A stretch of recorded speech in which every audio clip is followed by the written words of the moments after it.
client wanted it to be more zen-like, more a place which is cut off from the rest of the hotel, which is why we went for earthy tones, grey tones, lots of greens, lots of natural openings, because it is meant for co-working. It is meant for people to come together.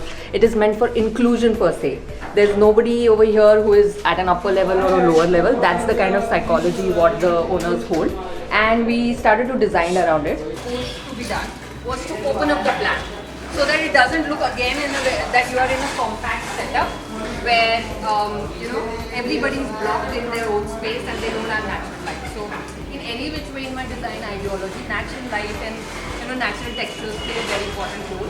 So all these punctures that you see here and there, which is giving you so much of natural light that probably through the day you might not need to put on lights, is something that we have done.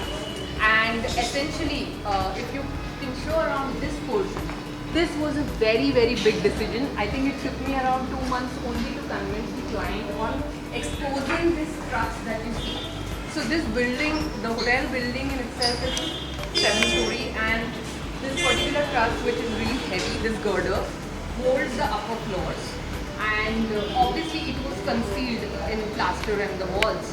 So to break that, and because it is concealed inside, so the welding and all was done as per, it being a structural integrity. It was not done as a beauty element. So we were really worried that whether this will look nice or not. It was a very difficult decision, especially if you look into the size of every girder. But then that's where the designer's roles come into play, that you need to convince the client that no, it will not look too rugged. And we have opened it up and they're fairly happy with it. So here we have 2 halls, as you see. These were earlier banquet halls, and I had to make sure that they were thick in terms of the layouting, and due to acoustics they had to be, it was well carpeted and it had lots of false ceilings. So I decluttered all of it first. That was the first step, and hence you see this whole abundant opening from everywhere, breaking down the wall from here, brought in a lot of natural light from here. It is also going to open up completely so that that area becomes like a hangout space, like a balcony space. So what you see there as a full fixed glass is going to be removed and it will act as a balcony.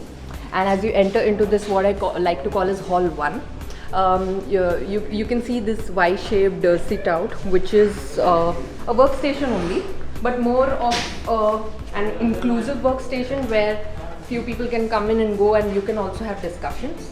This wall will have the history of Centerpoint, from where it started to all its accomplishments and their journey being reflected.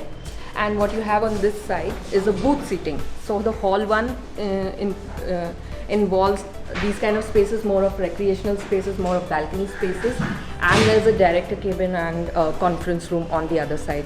Now if you look into the conference room, there's so much of natural light that you see just flowing through. So this was a result of the design. Also that you see right now, we are in the process of finishing. It's not completed, but what you see is a lot of grey palette where concrete finishes are going to fall in place. You see the ceiling is being exposed, and it has that regal purple, which is the color of the logo of Centerpoint. So it's very important when you are designing a custom office, with the philosophy of the brand needs to come into place. So the palette, which has use of burnt orange or the kind of regal purple that you see, is a reflection of the brand. So I think this will be a big hotspot for everybody. I don't think people would want to just work at the work desk, but just come here and have like a gathering and enjoy working here. Look at the carpet selection as well. It has those colors and those abstract patterns, which brings in a little youthfulness. This is the main director's cabin, which is in the making, his office space.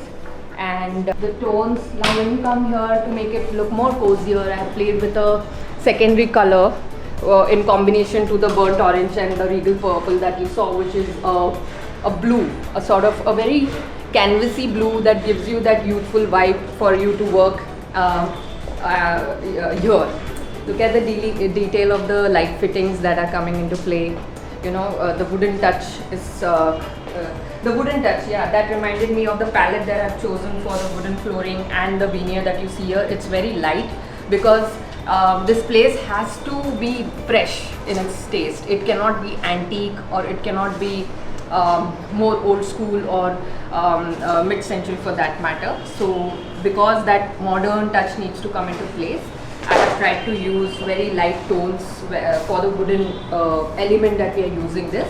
And as the project will start flaring and completing, you'll see lots of greenery, natural green trees that I'm going to place here and there, which will balance the other rest of the elements that you see here. Again, if you notice, the cabins are all open. They are not those enclosed regular cabins where you have a door or you have like it's all open. Again, to make the place look more inclusive basically. There's no need to have any kind of closed setup. So which is why you see all the executive cabins, all these 11 cabins are having these kind of partition details. And what is going to come through next is we are going to name every executive with a very quirky name and have a tag like how you see in the airport. So that is going to come here.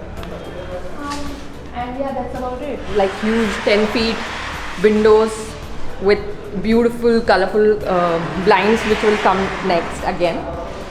Again, as I said, the point of inclusion. The directors don't have a door.